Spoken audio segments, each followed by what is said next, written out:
Helix. What was the primary motivation for deciding it was time for an overhaul of your website? Mostly design concerns. We hadn't done a real redesign in over 10 years, and as time passes, you may add things on here and there and change templates here or there, and all of a sudden you end up with a lot of disparate pieces that don't really have a lot of cohesion. So we sort of wanted to start fresh.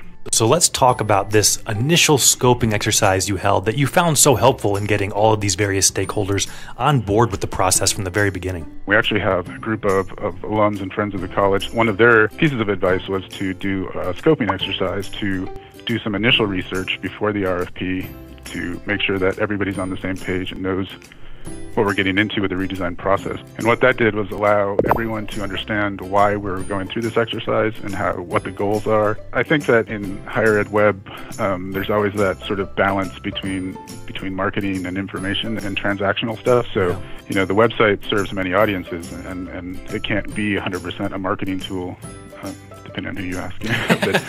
But, we try to find that balance of putting our best foot forward, but also providing the information that any audience may need. So one of the things that we came out of the scoping exercise with, and that was sort of refreshing for me, was that everybody agreed the primary goal is recruitment aimed at prospective students and their families, which seems obvious from a marketing side of point, but isn't entirely obvious to everybody else on the committee and everybody else on campus.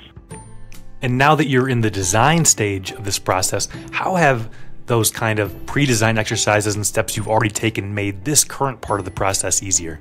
I think the biggest thing is it sort of reduced any surprises, not so much for me, but for the rest of the committees. We're all on the same page. We have a pretty shared understanding of what we're doing here and why we're doing it. I think it just really lays the framework for success. I mean, that was one of the selling points of doing it, is that so many of these projects get sidetracked for numerous different reasons. So far, so good.